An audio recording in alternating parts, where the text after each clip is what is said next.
Brittney Orellano, welcome to Acquiring Minds. Thank you. Brittney, you started your journey to buying a business as a 0 to 1 small business entrepreneur. You and your husband had founded a property management business and built it to $1 million in annual revenue over 10 hard years. Deciding where to take your careers and business after that was proving to be a challenge until you discovered that you could buy other existing businesses. So today, you're just over a year into your first acquisition, and that's what we're here to talk about. Start us off with a little bit more background on you, please, Brittney. Yes, that's exactly right. We started the property management company at the very end of 2013. And just like you described, kind of scratched and clawed our way through, definitely through the first few years. We had 3 little ones and not a lot of funding to get started. And so it was kind of the quintessential bootstrapped, every dollar we make is going back into the business. And then we try to pay ourselves when we can type of deal.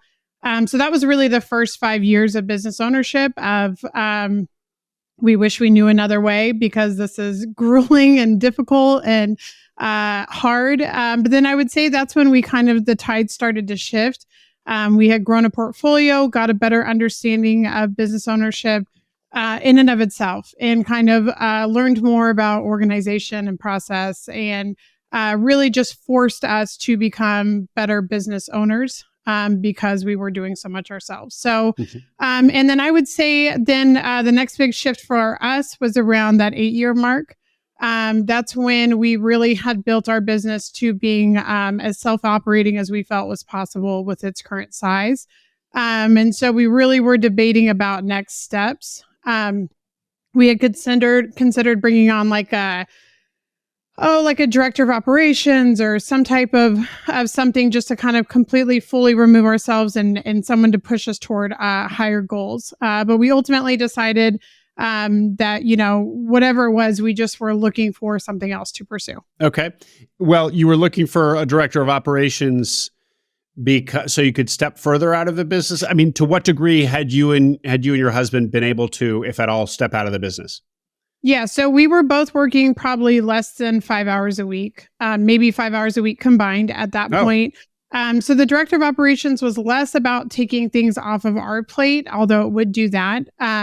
It was more about someone who could see what it took to go to the next level and could kind of drive us there without us having to be heavily involved to be the drivers. Oh, okay. And as I recall, you were also fielding calls from potential acquirers of your business?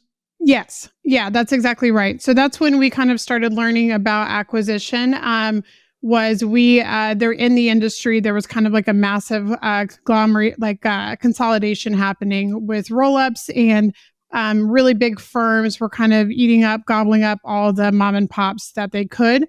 Nationally. So at that time, it was kind of the height of getting those phone calls and people who were either trying to enter the market or expand their presence into a market. Our experience was, I felt that I knew what a business buyer was at that point. And so what I had seen was just really well-funded, kind of these massive funds, it felt like limitless capital to pursue this goal of growing out property management. And so in my mind, that's kind of what I categorize as like, those are the people that buy businesses. They're not us. So It wasn't until I heard a podcast it was actually a personal finance podcast, but Codie Sanchez was on there. And she was just awesome and got my attention immediately and was really talking about Main Street, not Wall Street. And everything, I was picking up everything that she was putting down. It really lit a fire in me and kind of expanded my mind of like, yes, this is what we have been looking for. And we too can get in the game. There's all different levels. Fantastic. Now, a couple follow-up questions. So, you did not sell the property management business, I take it. Correct. Why not? I initially had wanted to, but my husband, I came home from that. I was at the gym when I heard the podcast. I came home from that. nearly kicked the door down and was like, I got it. Like, I know what our thing's going to be. I know what we should do. We've got to buy a business. And so it was really a dramatic, like, I'm doing it with or without you, but I'm going to do this thing type of deal. Because that's just how I am when I get motivated about anything, is like, I can only see that direction. So I was like, all right, let's sell the business. We're getting people who want to buy it, like, reset, this is stage 2 of life. This is what we're doing. And my husband wisely was like, let's pump the brakes. Let's make more of a like calculated decision here than just like doing it by sheer grit, which is how we've done everything in our lives to this point. So he said, let's use the income from that business that we're getting because we're so lightly involved to kind of help fund this new venture, essentially. I see. But selling the business would have given you even more capital to go out and buy another business. Yes, but his viewpoint was we were so lightly involved and we were making, what we felt was good enough income that there was no why for him, like no big driver beyond, like you said, more liquid capital, but it kind of felt like a safety net of if this whole thing doesn't go as planned, we still got this paycheck coming in. Yeah. Well, I think it really gets to something that you now hear talked about more commonly, although it's taken a while to get there, which is the appeal of cash flow. So many entrepreneurs, particularly with a tech bias, are building towards some big liquidity event, toward an exit. And cash flow has never been something that's been that prioritized, at least in that world. Now it is in that world. And of course, people like Codie Sanchez, this podcast, others are talking about and just kind of the return to blue collar businesses, the increased interest in small business, and those are cash flowing assets. And so the appeal of having something that is enduringly profitable and throws off cash versus selling it and just looking for that exit, I think you guys felt, and you were right on trend, because that seems to be where people are these days. Not that that's why you were doing it. Little did we know. It probably comes from our real estate background, because cash flow is all anyone ever talks about in investment. So I don't know if that's what's attributed to, but that's what we're always looking at is, this is cash flowing. It's a self-managing almost investment. So I feel like that was just kind of second nature to us to think that way. And why not invest your newfound time and now that you actually have this cash flow back into that business and grow it from 1 million to 2, 5, and beyond? That's a great question. We had there's actually a podcast for property managers called like 300 to 3000 that I had listened to, and there were other people in the industry who were double, triple, quadruple our size, who I kind of walked through that process with of what would it mean to do this. Right now, it's a business that we can kind of wrap our arms around. It's definitely a lifestyle business. We're happy. We're content with the income that we're making. What would the path look like to try to double this? And we felt like overwhelming the feedback was it would require a considerable more amount of time of ours, and that we would have to really dive back in and be passionate about the business itself and doing what it took to get to the next level by kind of rolling our sleeves up and getting back into roles that we really hadn't participated in for a few years. And for us, I don't know if it's the entrepreneurial, I don't know what it is, but just the thought of doing more of the same, it just didn't like spark anything in us. We just couldn't get excited about it. We felt like we had gotten this gift of having so much time that we wanted to use that time to kind of invest in other things. We're both naturally kind of like builders, creators. That's what excites us. That's what gets us jazzed up. And so the thought of building and creating kind of in the same structure, I think just kind of felt like it just doesn't, it's not that exciting for the amount of work it would take. And you had also mentioned to me offline that there was a period before hearing Codie Sanchez's message, Buying Boring Businesses, and after deciding that you guys were looking for your next thing. There was a period in there where you were looking for your next thing, casting about, trying to figure out what that was going to be. Yes. And I guess that's why when you heard Codie, part of the reason probably you were so receptive to it was because you were actively looking for a path. Yeah. What else had you considered or tried? Pretty much anything. We have, I think we're both open to a lot. We both have a off the charts risk tolerance, and we both like the challenge. And I think we believe in ourselves enough that we feel like with enough gumption or believing in what we're doing, we're capable. Maybe not to the level that everyone else is, but we feel like if we're excited about something, we trust our ability to figure it out. And so my husband has his garage. He's turned into what is lovingly called Ray's Lounge, which literally has a bar in it. And I mean, it's like moths to a flame. When the lights go on, all the neighbor guys come and pile in there normally on like a Thursday night. So it's been that way for years. So a lot of it was just talking to neighbors, like, what are you getting into? What are you doing? Or, we would have probably gotten excited about just about anything, but we found that very few people are like us, where it's like the idea and then like steamrolling toward the idea. A lot of people will talk about it or kind of think about it, but what they have going on is too good to risk. So it was hard for us to kind of really get anything going. We looked at an app development software. I think we both kind of quickly realized we are not those people. Just not our gifting at all. We were pretty open. Mm-hmm. Okay. And this, of course, the story here is not about the property management business, but just a little bit to understand you and your husband's, what makes you all the way you are, the thing that you just said, plowing forward, actually executing rather than just fantasizing about new businesses. So it sounds like, given that you've been in the business for 10 years, you've been growing the property management for 10 years, you're in your late 30s, so you would have started it in your late 20s. So you guys were destined to be entrepreneurs because you started pretty early. This wasn't something where halfway through your corporate career, you decided you needed to try something else. You started early. Yeah. No, I think, I can speak for myself. It has run through my veins for as long as I can remember. And even when we were dating, my husband and I, we lived in Naples, Florida, which had just gotten crushed by a recession. That's where we met. And there were kind of the haves and the have-nots. It was like the server level of people and, the people who were just rolling in the dough. And so I think I seized an opportunity there to kind of started like a little nanny business of working for all these different moms. And I just never, ever could place myself in like a 9-to-5 corporate job. I just, from a young, I used to make a newspaper when I was a kid and sell it. I just have always been like, why aren't more people doing this? Like, there's so many ways to get out and try to make money.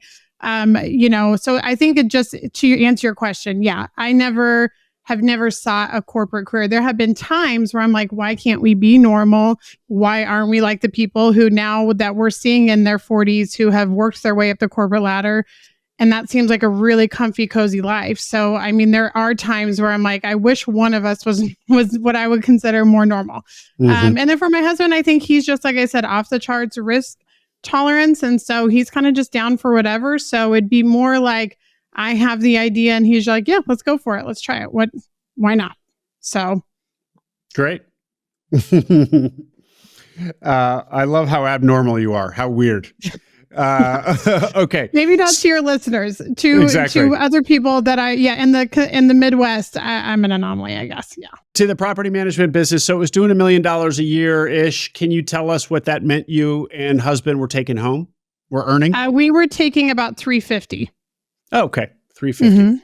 And that had gone on for some years. So really the question is, what did your balance sheet look like when you decided to buy a business? And we're going to go right back to that in a second. Roughly how much cash had you saved or did you have available to you to put toward your business acquisition? So you're bringing home $350,000 a year. Yeah. But given, I don't know how long you've been doing that. So how much money did you have to put toward your business acquisition? Probably like 75 to 100. Okay. All right. Yeah. Well, $350,000 a year is a lot, but 75 to 100 is not a huge amount to devote to an acquisition. No. Yeah. Okay, great. And then property management, let's just dwell here one more quick minute. that is a category that not only was interesting to this big roll up that you were getting interest from, but also down here in search land, individual searchers are interested in this as a industry and category. Well, it's got recurring revenue. It's often B2B, not always, and it's a needed service. It's ubiquitous. It's very fragmented. Do you think it's a good place for a searcher to explore buying a business? As far as advice to people who are looking to get into it, this is probably obvious, but I would say get a consultant, get someone who has done it, because it is not something that I would dive into without someone who is in the know. So I would say definitely speak to an industry veteran, which, 1 year in property management, they say is like, dog years, because it just, especially if you're doing a lot yourself, it's just a lot to a balancing act. I think it worked well for us because my husband is very much like the art of the deal. He brokering unhappy people to kind of get aligned on the same path is something that is a gift of his. He has a lot of good soft skills. So I would say don't get into it if you are exclusively like me, who I'm like, this is a process. I'm very regimented. Like down the line, you have to have a little finesse. You have to have excellent soft skills, because a lot of times you're in a situation where maybe a vendor, a resident, and an owner is not happy. And none of them like a win-win solution. They all want to win independently. And so getting them to get aligned it's an art in and of itself. So, and then I would just say about the subscriptions, about the fees, it's such an amazing business and there's so much to be done. And there's a lot of really cool stuff that people are still rolling out. That's exciting. But I don't think it's something, and this is coming from a lady who did it, that I would just dive into without a ton of guidance. Okay. Great. Thank you for that, Brittney. All right. Now let's return to your story of buying the business that you did.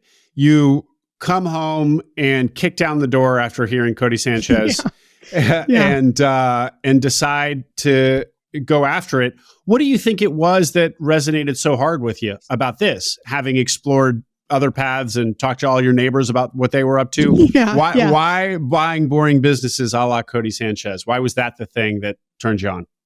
Because I think, especially like I said, after trying an app, a software, and realizing that is not us, I'm like, this is us. Like service industry, I mean, in property management, you are everything from maintenance to plumbing to, garage doors, the therapist, like you're everything. And so I felt like this really tied into our know-how as far as this, diagnosing how significant a problem is. And, I don't know. I guess to me, it just felt like we can do this. We got this. We should be capable with the experience that we have.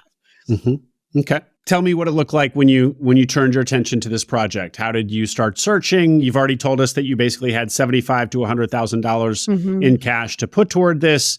Kind of fill out the picture of what your search looked like. It was aggressive. I just was so excited about it. So being in the real estate industry and the property management industry, we fortunately have access to just a lot of really cool people who are a lot of different types of business owners. So a lot of it started just kind of speaking to vendors we use, which was kind of an awkward dance. But being like, if you ever consider selling, if it was maybe a plumber, an HVAC, just, like I'm your girl, I would love to talk to you about it. So really just worked our existing network and lawyers that we were in relationship with. If you know of anyone buying or selling, let us know. Accountants, pretty much just anyone that would listen. We were like, let us know. And then I found out about Biz by Sell. So then I started looking on there, which is where we ultimately found our deal. Okay. Were there any, before you tell us about the deal that you found, were there any misses or ones that you went after and decided you didn't like or you didn't get or what have you? I would say through those kind of channels that I was reaching out to, I did have a few presented to me of like a CPA who said this person does short-term property management. That could be a nice little sister business to you guys. For a minute, when we heard about roll-ups, we were all in on that because we're like, you may not have to put anything down and, it could double the size of our business and we know how to do this thing. So we really considered that. But yeah, I would say that we just kind of got hit with reality that a lot of service businesses don't have, I think I went into it expecting to find our profit margins and kind of how our business was. And I kind of got hit with reality of there's not a ton of businesses that had those same margins. And what are your margins in your property management business? Well, as property management's not fair because now I'm learning about a business with COGS and everything else. So like our gross profits, over 80%, high 80s. And then our, take home, what we're making is obviously in the 35, 40 plus. So. Oh, right. Yeah. You said you were taking home $350 on $1 million. So call it 35%. Yeah. Those and are leaving amazing some margins. In the bank. Yeah. And leaving some in the bank. Mm-hmm. And that's all a testament to how dialed in you had built this machine, I guess. Yeah. Well, on the one hand, when you find out there that you hadn't realized just what a high quality business you and your husband had built. Yeah, that's true. On the other hand, you say to yourself, well, maybe we know the game of property management, but also really what we've learned over these last 10 years is how to take a messy small business and operationalize it and make it and do automation where we can. And while that process is painful and messy, there's so much value to be unlocked by doing that. So I wonder if you were almost encouraged to find that so many of the businesses out there for sale were your business circa year 4, year 5 in terms of how sophisticated they were, or not, as the case may be. Absolutely. No, I definitely was encouraged. Operations is my favorite thing. And so seeing kind of disjointed operations gets me very excited because I'm like, there's so much work to be done here. There's so many things that I actually really enjoy cleaning up and systematizing. So that was definitely a draw for us. Mm-hmm. And what about size? So you guys, your property management business, again, to anchor was $1 million in revenue, $350,000 in earnings, call it. What were you seeing? What were you looking to buy in terms of size for the acquisition? I think initially we were looking for like kind of a copycat, like lookalike business. So initially we were like, let's just get something around our size or, hopefully a little bit bigger. Was kind of our initial indication. We obviously had cash limitations. So we tried to be realistic about that, about getting into a business that would be over our heads as far as what we felt we could comfortably manage financially. So I would say we were looking for in the 1 to 2 or less than 2. Less than $2 million in revenue? Yes. Okay. Mm-hmm. All right. Were you bringing the intensity? Did your intensity and excitement for this project sustain itself after that first night of hearing Codie? I mean, were you just going after this? Yes. Yes? Yeah. It's just, well, because that's just how I am. I'm very driven. So, when I get onto something, it's hard to shake me off of it. Besides people I trust or counsel of people who I know, will be honest with me. But once I have my mind set on something, it's like, it's go time. And I think it's evidenced by how quickly. So I heard that podcast in November and we were under contract by January. So it was a very quick search process. And tell me more just about the search. Was it just biz buy sell? Was it proprietary? What did the mechanics of it look like? And where are you, by the way? What market is this? Kansas City. And so obviously with 3 kids, I'm in a property management 4. business. Well, now we have 4. And now you have 4. Oh. Yeah. Yes. I'm gonna assume it was geographically constrained. You're not moving. Right. Yeah. No, that's correct. Yeah. Okay. We knew we wanted to be within, and again, this is where I do think I probably reined it in. Is like at first it was just like I would have moved because that's just how I moved every year growing up. That's not alarming. That doesn't concern me. But again, it's good to have a good partner who will be honest. And he was just like, that, I don't think that's the right thing to do to the kids and all that. So I reined it in. I took his counsel. And so then it became like, okay, where do we actually want to work? We're going to be driving to the office every day. So where would be a good radius? So then we kind of really did it within really like a 20 mile radius. Okay. So 20-mile radius in Kansas City. I mean, look on Biz Buy Sell, you're going to get through the available listings pretty quickly. I mean, yes. So then what? Well, like I said, we had worked our personal network, but this one was on Biz Buy Sell. I think it's a blessing that it was originally listed for, I think, twice the price, if not more.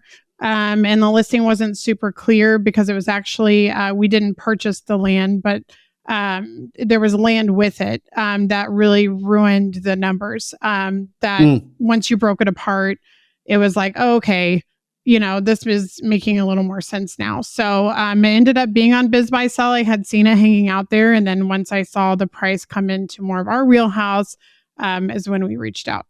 Okay. Well, so tell us about this business. It's a garage door and gate business. So we do servicing and installation of garage doors as well as gates. Our sweet spot, or like what makes us unique, is that we do highly customized projects. So we work with a lot of high-end luxury home builders or just higher income clients that live in our area who want a very customized door. So it could be a solid wood door or those full view glass doors, which are really cool, that are modern looking. But we can completely customize it. So if you have a certain like trim theme going on with your house, we do custom trim on the doors or windows or whatever, really anything you want. And likewise with the gates, we don't touch fencing at all, but with the gates, we can customize it to really do anything from sliding to swing to, having your family's emblem on it or initials, pretty much any material. So that's what I would say would be unique about us. But other than that, just a standard, service, repair, maintenance. Okay. And what got you so excited about this particular business, other than the fact that the price was cut? Yeah. I would say that like I said, property management is such a wide net where you're doing so much. So I actually loved how honed in this business was on, even though it's garage doors and gates, it just felt so much easier to conceptualize than like looking at an HVAC company or looking at plumbing where it's like reading Greek. It's like, I don't know if I'll ever be able to understand this. It just felt like a lot of inventory. This was a low inventory business because there's custom fabrication happening. So I just felt like, okay, this is something that I think my husband and I are not handy at all. We joke like we couldn't screw in a light bulb. It just doesn't come natural to us. But we felt like we could understand the basic mechanics of a garage door and a gate easier than we could some of these other businesses that we were looking at. Mm-hmm. And what about numbers and the nature? This is essentially a construction or project-based business, which is something that we learn is something to be careful of, very cyclical. You're only as good as your last sale, et cetera. So how did you think? So first, share the numbers if you would, and then second, how you addressed that risk factor. Yes, that's a great question. So some of it was by accident. We were told that the developers and the new home builders were a marginalized part of the income, which while it's true, they're almost exclusively all of the install jobs. So they're not really any service jobs. So it's true in that sense. But as far as installations go, that's an area we're looking to develop, is like a remove and replace is what we will call it, where it's an existing homeowner who's wanting to update their garage doors. So numbers, the purchase price was just under $1 million. We put 5% down, 5% seller carry. Then we did SBA financing for 50 and seller financing for 40. And what was, when you say you said seller financing for 40%, but you also said seller carry for 5%. What's the difference between the 40% and the seller carry of 5%? Basically that he has to agree. It was our down payment. And basically he has to agree to not be paid on that until the other loans are paid. So it was like a standby kind of note? Yes. Yeah. Okay. And it was, the purchase price was $1 million. And what can you tell us about the business? How much revenue was it generating? How much in earnings was it generating? So it generates just under $2 million. The SDE was closer to, I want to say, in the 300s. Okay. So a bigger business in terms of sales than your existing business, but in terms of earnings, it is quite close to your property management business. So it kind of really was what you were looking for then. Yes. Okay. You had said to me that it was something of a unicorn, because going back again to how profitable your property management business was and how you were looking for a same sort of small business out there and couldn't find it, that this was starting to get in that direction, that it was more profitable, was it, than many of the other businesses you saw? Why was this one so distinct that it got you excited? I would say that. I would say also the seller himself. He just felt like a person who had a lot of integrity and was a genuinely good, kind person. And so that was nice going into it. He also, his strengths were our exact opposite weaknesses. So we felt like there was a lot we could learn from him, and he seemed open to teaching us. So I think the seller was a big part of it for us. And his team, the way he described his team and the people he had collected, I guess the people ultimately sold us on it. We just felt really good about who we would be kind of going into this adventure with. How many people were in the business? 7. Okay. How does that compare to your property management business? There are now 4. 4 in the property management business and 7 in this business. Okay. And how old was the business? And was the seller the founder of the business? That's the other thing that we loved about it. The business is 60 years old. So it's been a part of the community for a really long time.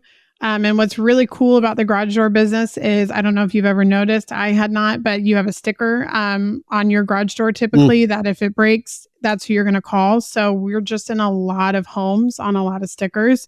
And so that was really exciting for us too. I would say also I had recognized that they weren't really taking advantage of any type of subscription model in any way. And I felt like coming from property management, that's something I had really learned how to do. And so I felt that was something I could bring that would kind of immediately bump up the top line. And what would a subscription look like exactly in this world? Just an annual check or a biannual, or excuse me, a semi-annual check? Yeah, it could be anything from planned maintenance to the wood doors that we do require annual maintenance to either stain or touch up because they're real wood inside and out. So it could be something like that. There's cool new smart tech that's come out, like MyQ on garage door openers and keypads that you can kind of package in their subscription with something that we might offer. So ideas for days. And the fact that it was a project business, complete opposite from property management, where there, as you just said, in your case, you called it subscription, but we might also just call it recurring revenue. And this business didn't have it at all. And it's going to be kind of like a construction business. Although, of course, you have the maintenance as well.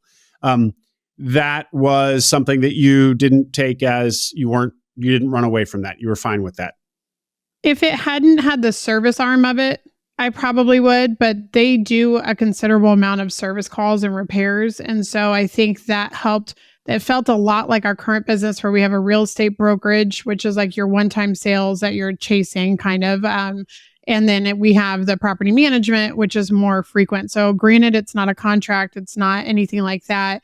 But it felt to me very similar to something I could wrap my head around of, you have these kind of big projects and then you have this other maintenance type income. Yeah. And how did that split in terms of the revenue percentages in the business? How much was project versus this maintenance and service?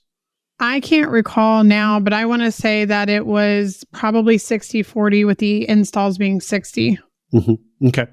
And the service and maintenance that you all will do is anybody's garage door. So not just the fancy ones. Correct. Your installs are kind of fancy, high-end, custom. But your service, anybody with any garage door that has a problem in Kansas City can give you a call and you can fix it. Exactly. And even with the installs, we can do it for anybody, but that's just kind of the market that they had been segmented into.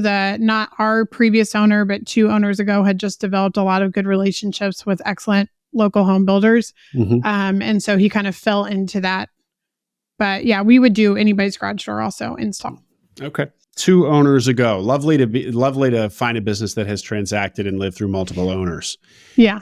Tommy Mello, does that name mean anything to you? Yes. I immediately learned about him as soon as we closed on the business. Yes. Tell the audience who Tommy Mello is. Okay. Well, he's like a god to definitely garage door guys, but really any service industry person, because he took his business to, I want to say, around 20, 30 million, and then got private equity involved and has grown it, I think, to over 200, 300 million. But what makes him so substantial is that he's a very giving person. So he gives back to his community of like small business, service based business people. He gives back a lot. So he's a hero to the community. Mm-hmm. And he's very online. So he's got a YouTube channel. Yes. I mean, he's an influencer. Absolutely. Mm-hmm. Yeah. And the fact that where he made his hay was in your business, the garage door business, that must have been an exciting and eye-opening, because there's always the question of how big a business could this become? Yeah. I mean, how many garage, how rich can I get in the garage door business? Well, it looks like pretty rich, at least Tommy has. Take his path. Yes. No, it was super exciting because I'm an informationaholic. I binge podcasts and anything I can ever get my hands on when I'm trying to do something new. And so discovering him and that podcast, it was great. It was great. I wish it for anybody purchasing a business that they could find someone who has a podcast in the business they're trying to run. And what is his playbook for getting to, I guess, 9 figures in revenue? He must have gone national. Obviously, that's not just in a region. Yeah. That's got to be all over the country. Yes. I mean, sales inside the garage, having techs who are upselling in the home. And upselling gets a bad rep, but it really just is kind of do you want us to fix this now and you may have to call us back, or should we replace the whole thing so you're not calling us for 10 years? So definitely sales is a really heavy component. And then I would say the subscription, the planned maintenance and garage doors is another really heavy component of it. And he's right now, I believe he's still strictly residential. I think he's going to start doing commercial, but he's very heavily focused on acquisitions currently. Oh, well, I hope you've raised your hand to introduce yourself to him. Not yet. I need a minute to get ready. Brittney, you started to say how quickly this happened. So November 22, you hear Codie Sanchez and kick down the door. You're under LOI by January 2023. Yes. You close when? In May or end of April. So call that a 4-ish month, 5-ish start to finish before discovering ETA, entrepreneurship through acquisition, to buying a business. And you had said to me also in the pre-call that one of the reasons that you got so intent and serious and committed to your search was not just because of your enthusiasm, but because you kept hearing on podcasts like this one that it takes a long time to search. And you were like, so elaborate on that, please. Yeah. Every podcast I heard that it was taking sometimes years or months, which was super discouraging to hear, which I get why. I would definitely if we do another acquisition, I would, take a little more time probably. But yeah, so I just felt like if this is something we want to happen in a year, best case scenario, then we've got to really go hard and be planting the seeds so that hopefully something sprouts, sooner than later. A prediction, now that you are in the game and have bought a business and already were part of the community with your other small business, the property management business, and the fact that you were putting out feelers and letting your attorneys and CPAs there in Kansas City know, you probably will be I wouldn't be surprised if you will be approached for deals, because you've demonstrated you now own 2 local businesses and you've demonstrated your ability to buy a business that you're going to do this. So I could see deal flow coming your way. Okay. I'll take it. Okay. All right. So tell us about, in fact, what this business is like on the inside. What was the transition of ownership like? The transition was rough. I definitely went in with rose-colored glasses, and just like, I don't know, pixie dust and like, this is going to be wonderful. And this seller's so great. Like what could go wrong essentially? I felt like I was prepared for what could go wrong. But I just don't think you understand until you're in it. Also, a couple of things didn't really go according to plan at closing. The owner was renovating a 6-plex to turn into what is now our office. But that wasn't ready when we closed. And so we ended up our first day going into a rental house, and like not a great area was what he was officing out of. And then just immediately, like, here I am talking about how much I love messy operations. But I think getting hit with it and everyone's kind of looking to you to be like, all right, tough guy, what's next? Like you gave us this, because we tried to let the guys know our history when we first started and what we were excited about doing in the business. And so then it's just kind of all eyes on you to prove it, to kind of put your money where your mouth is. And so I think I underestimated the difference of growing a business with a team where we're attracting people who are like-minded, who we're vision casting what's important to us, and they're on board for that, to employees that someone else had recruited for maybe their vision or how they like to do things. And so I think I underestimated that, the team buy-in of what that would look like. And then also just the amount of capital that was going to be needed almost immediately. Well, let's take those two in turn. So when you say you overestimated how quickly you could kind of get in there and start making changes and the team buy-in, what did that actually look like, the friction that you experienced there? Well, first it was just kind of trying to retain them. Cause like I said, my husband and I we couldn't go in a garage door. No, I mean, there's nothing we would be able to do. So if everyone left, we wouldn't have a plan B as far as, we'd figure it out, but that was definitely something we were trying to avoid. So team retention was just really important to us, and they were very close with the previous owner. And so I think they felt blindsided and hurt and, kind of like, so for a couple of the employees, this was now the second owner switchover that they had gone through, and they were just kind of over it. So I think that I kind of immediately recognized that it was going to be much more important to nurture those relationships and to be more of a student than to come in and be like, all right, here's all the awesome stuff that, I've been chomping at the bit to roll out. So I think it just forced me to kind of push pause and to work at a much slower pace than I'm accustomed to. Which is actually not uncommon at all. And we hear that a lot from guests on this podcast that, in fact, there's always the debate, like how to approach transition. Are you a student for 6 months and do nothing? Or do you go in there and just take advantage of this window of opportunity as new owner to quickly make a lot of changes, a flurry of changes, or somewhere in between? Yeah. But I guess, so you perceived from the team that they were disillusioned with this news. And so that gave you pause about just being too aggressive. Yeah. Initially, yeah. I just think they felt blindsided and hurt due to their personal relationships with the previous owner. But I will say my husband is, I feel like, the most likable guy on the planet. And he's wonderful with people, and he's disarming because it's authentic. He really, really genuinely cares about people. And so I feel that he was able to win them over fairly quickly by just being himself.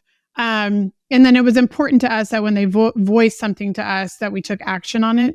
And so I think that helped our cause a lot, is that they would say, oh, we haven't gotten new shirts since, the previous owner owned it, or new gear. And we're like, let's get you guys new gear, So we tried to take the things we could do as wins to kind of help, build that trust with them, that we're here, we have your back, we're on the same team. We want you to win just as much as we want the business to win.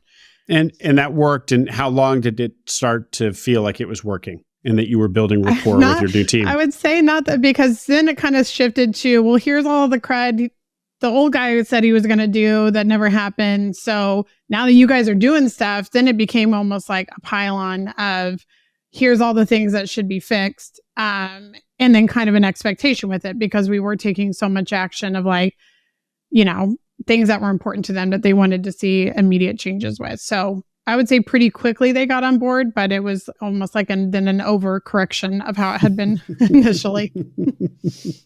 Always threading a needle with people. Yeah. Okay.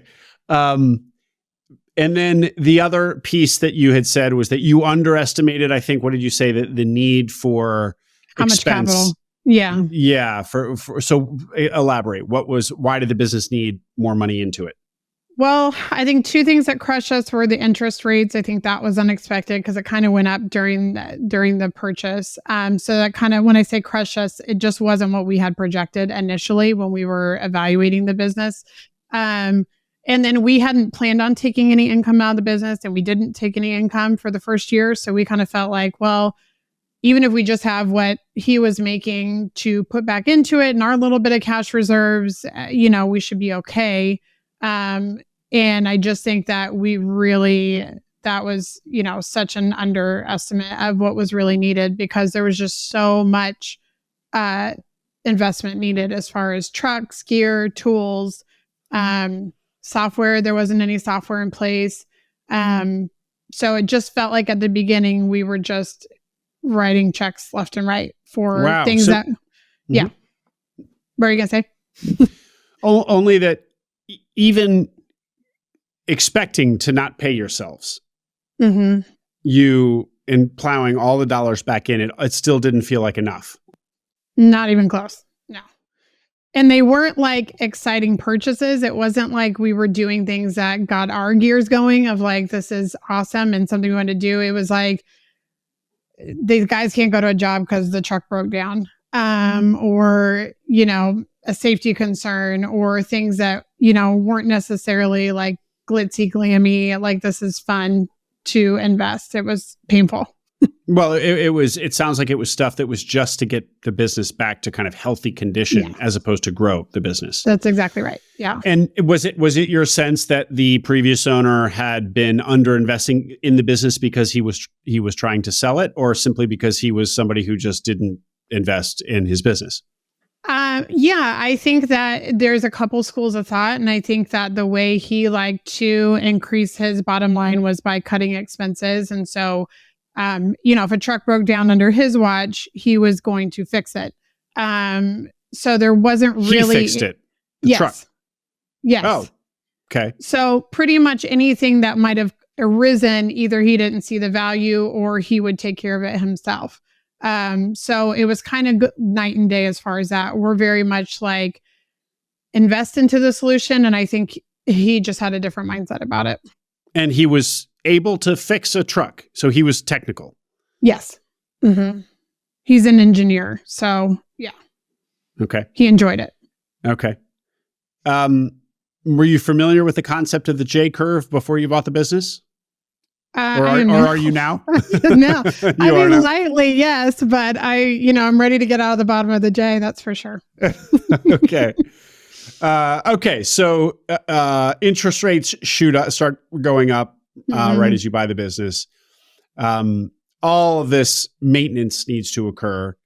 A lot of the fixing that had been happening, the maintenance that had been happening to date, he was doing himself. So there was that was a hidden expense. Is that where you are right now still, a year plus later, or have you pulled out of it? Yes. So we learned really quickly about shoulder season, which was something else we were not prepared for, which is essentially in a lot of service businesses, not nearly as dramatic as like lawn care and a seasonal place like us, but we have busy seasons and slow seasons.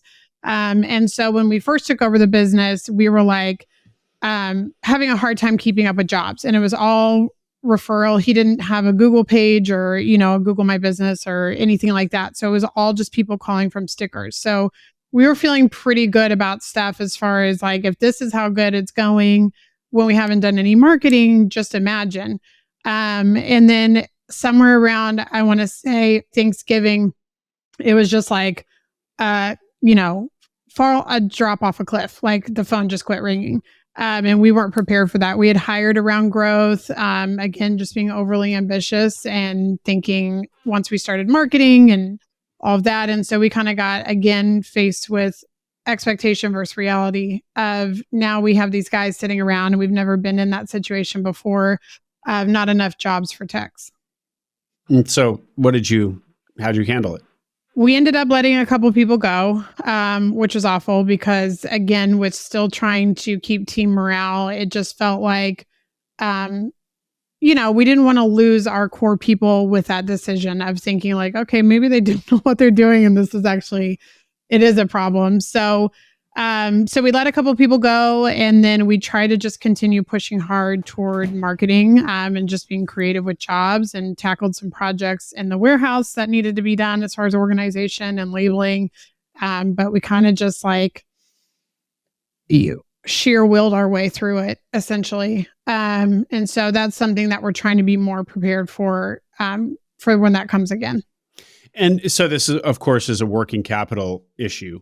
Yes. And working capital is something that is, of course, a theme on this podcast a lot, and learning it and how it's one of these that is easy to think you understand intellectually, but only once you're kind of truly in it and managing working capital do you really learn the art of doing so. Mm-hmm. You guys, with your 10 years of property management experience, do you feel like, did that property management business teach you anything about working capital, or was this a steep learning curve? I mean, it had the seasonality. It was the first time you were dealing with that. But overall, working capital, were you more adept at that, do you think, than the average person listening to this? No, I don't think so. I think just because we don't have inventory, if we have a slow day at the office, that's a score for the team.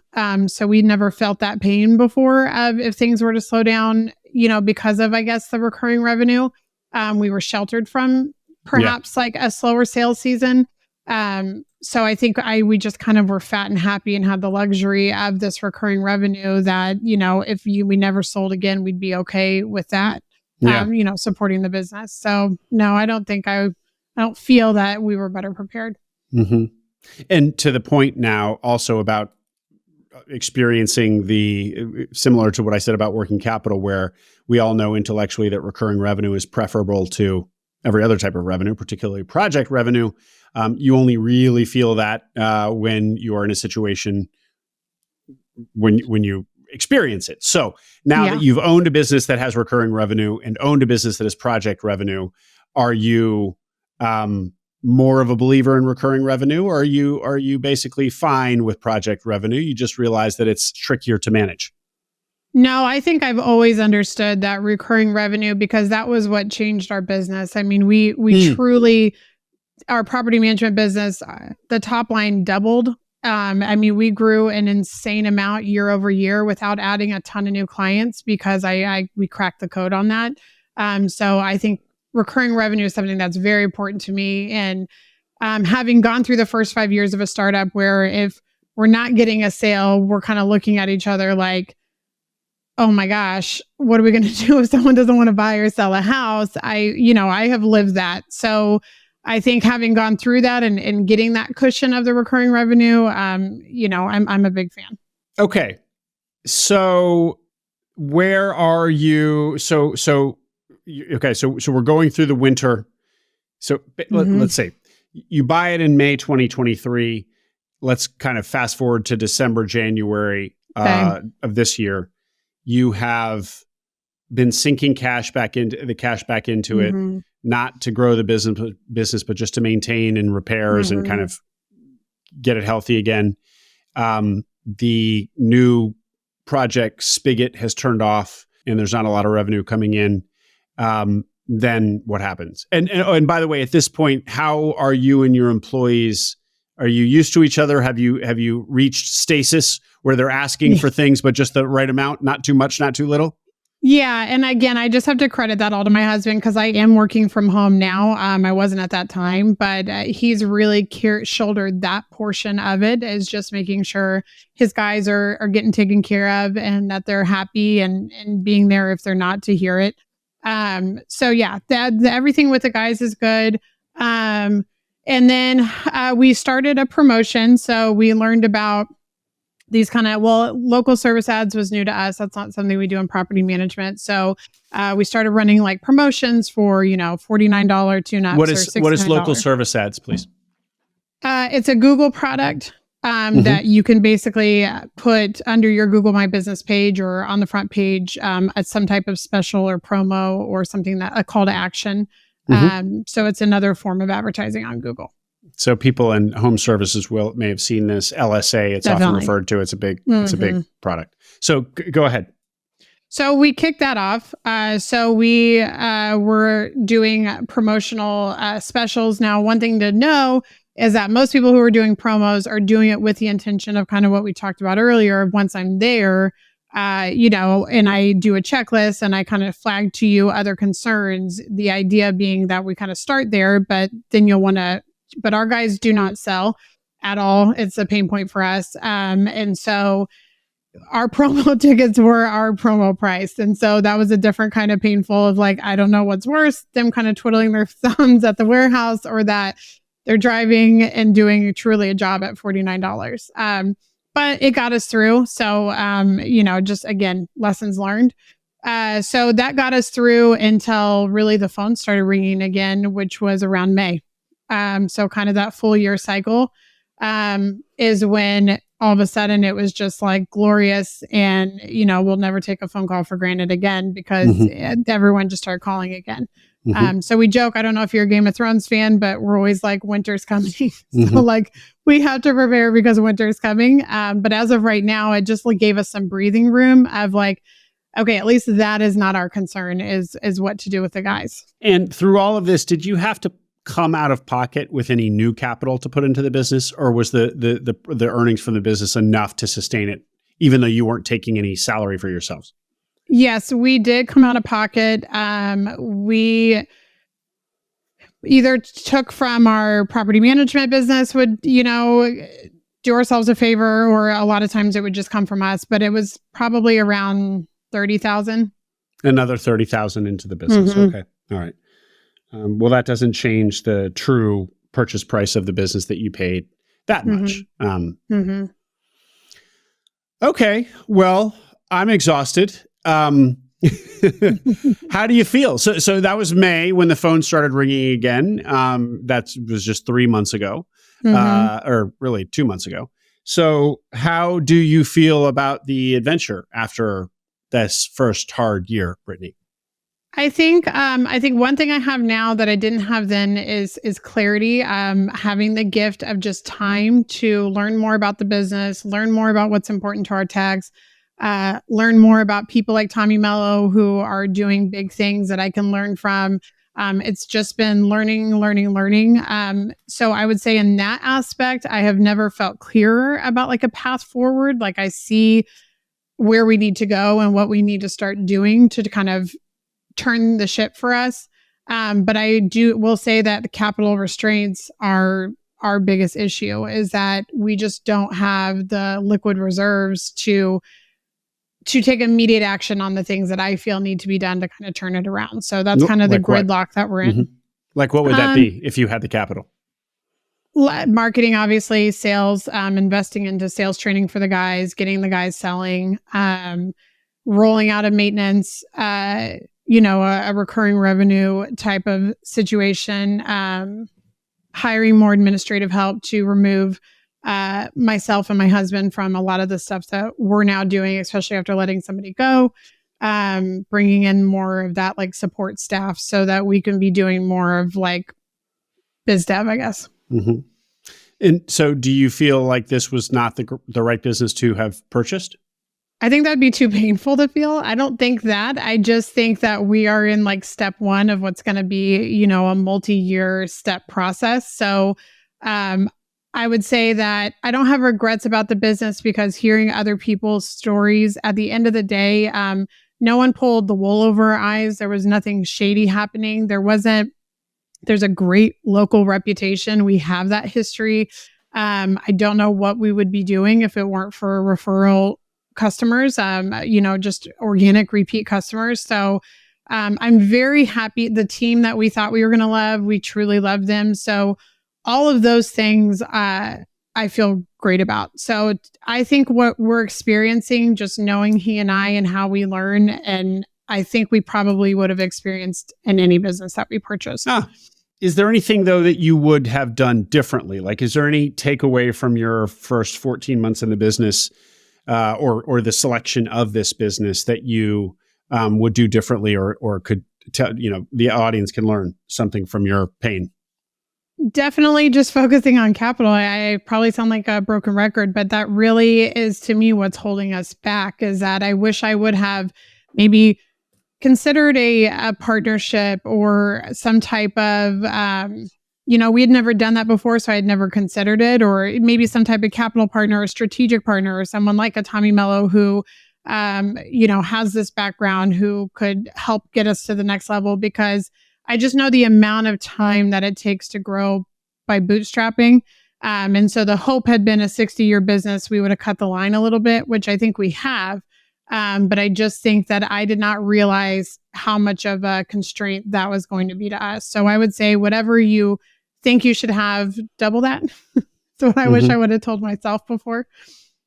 Well, having more capital, you can achieve that in a number of ways, including taking on a partner who invests into the business and dumps a lot of working capital into the business, and then of course takes equity for that.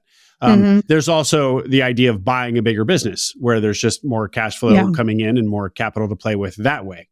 Is that do either of those jump out at you as a preference? I mean, I think we would have bought a $30 million business if we could have afforded it. I just don't think that was a realistic goal for us to attain. So I don't think that felt like an option. Like I said, now I would be open to private capital for sure, just because I have a completely different perspective on it than when I did from kind of starting a business from scratch. I think where we're at right now is just not the people who we were 10 years ago starting a business. I think we recognize where not having that has held us back. And it didn't bother us so much because we were so comfortable with the other business. But I think now is when we're feeling the pain of not having that. So that would probably be the option I'd be more open to. And what about people out there? I mean, how much of your 10 years building a property management business, that experience, do you think feeds into your management of this business? Imagine having bought this business, imagine the last 14 months without having had the 10 years of property management experience. I think a lot. I think perseverance is something that we learned that we couldn't have learned any other way. And just understanding that, like I tell my kids, it's a hard day, not a hard life. It's like, this is a tough time for us in this business, but I don't think either of us is looking at it like a life sentence. And I think just having gone through a startup for 10 years, you get a little more longevity, a little more endurance for kind of the hard knocks that may come along. So I think that's one thing. And I think we proved to ourselves that we can be scrappy and figure things out where we need to. So I think the self-assurance is something that I don't take for granted, where if I had quit a corporate job and come into this, I probably would have felt like, I don't know if I'm built for, you just don't know. You don't know if you're built for it. So, and then I would just say people management, that's something that I think we had to learn, and, nuances of business ownership. And I, for one, think it would be a lot more difficult if we didn't have that experience. Okay, Brittney, and is there a grand vision here, or is there a larger goal that has crystallized, or at this point, is it basically just continuing to scratch and claw your way out of the J curve and then grow this business to the extent that you can and then come up for air and see what you want to do? Or is it, no, we want to buy more businesses, this is the path? I mean, and let me ask you another follow-up question to that. Do you think this path is still the path? Are you as excited about this prospect of buying small businesses as that first day you heard Codie talk about it? I will say, I think I am excited. I'm still excited about it. I still believe in it.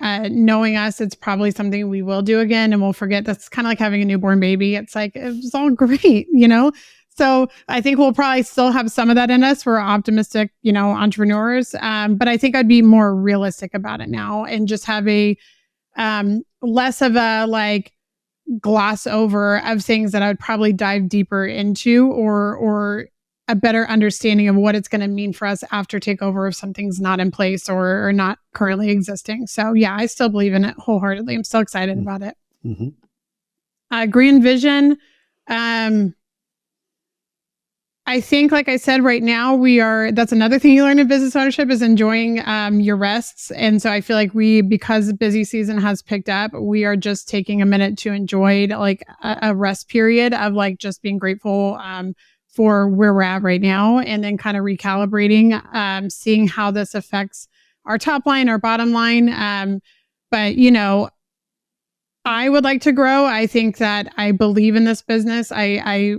I care about this team, and like it's there. So I would say my grand vision would be to try to be, use the Tommy Mello playbook of try to create, even 1/100th of what he's done. Let's close, Brittney, with some of the personal aspects of this, or I should say, things that were going on in your personal life while you were going through all of this. So there was all this backdrop of stuff that was going on in your family. And you said to me in the pre-call that might be something that resonates with women maybe a little bit more strongly. So tie all that together. Doing this as a woman, as a mom, maybe even, I don't know if Codie landed on you because she's a woman, you're a woman. Mm-hmm. What was going on in your family life? What do you want to share with the audience about that? Yeah. I think going through hard things personally, probably everyone can relate to that. I think sometimes if it's, things with your kids, I do think sometimes it lands more squarely on the mom, or keeping home okay while you're doing taking these big leaps of faith professionally. I think sometimes falls more on the mom. And I don't mean that. My husband's insanely involved and a wonderful dad and all of that. But I just think that's kind of falls into the mom bucket more often. And so personally, we had only owned the business for, I think, a month or so when my husband lost his mom kind of suddenly. And then a few months later, he also lost his dad pretty unexpectedly. And then we have just had some addiction, substance abuse stuff with close family members unrelated to that. And then we've had a kid who was really struggling with mental health. And so these were all happening kind of simultaneously while we were taking this massive leap into, entrepreneurship acquisition. So it was just felt very overwhelming at times, because it's hard to be strong and present and emoting a confidence about the future professionally when at home things can feel overwhelming or kind of dismal. So I just wanted to, I guess, speak to anyone who might be experiencing that, where you're taking this big leap and seemingly everything that could go wrong, it feels as though it's going wrong personally, and just, if nothing else, solidarity that I get it and I understand it. Mm-hmm. And I imagine that it was helpful that you and your husband bought this business together, so that at least you can lean on each other about what's going on in the business, the stressors of the business, or something that you can commiserate on. Yeah, I would say overwhelmingly it's positive that we do it together. My husband likes to joke that, sometimes occasionally we'll have fights at home, and he's like, we wouldn't even be fighting about this if we didn't own a business together. Like, this sucks. This isn't a marriage fight. This is a work fight. So that happens where, we're kind of head to head over something we both feel passionate about. But by and large, going through it together, it means that we're struggling with the same things together. Right. So there's not really a reprieve for either partner as far as, things are hard in his home life. It's hard in my home life too. But I do feel that it has bonded us together. And I'm so grateful for that, because I know that's not everyone's experience with their spouse. But I do feel that this year has pushed us to kind of prove who we are to ourselves, but then prove who we will be to each other when hard things happen. And that kind of our commitment to one another and our family. Thank you for that, Brittney. If people want to reach out to you, do you have a way that you prefer they do that? Email. I'm not huge on social platforms, so they could email me, or I am on LinkedIn. But I feel LinkedIn messages can be kind of spammy, so I don't always open all of them. So I would probably shoot for email. That's a good one for me. Anything that I failed to ask, Brittney, that you want to share wanted to share regarding your experience? I don't think so. Just, Great. high five to everyone out there who's doing it. And, you're still in the fight. So there's something to say about that. So Awesome. Brittney, thanks so much for coming on and sharing your experience. thank you for having me. I hope you enjoyed that interview. Make sure you subscribe to the Acquiring Minds channel below. We are now publishing twice a week, so tons of new interviews and stories to come. Stories that will help you along your own path to acquiring a business.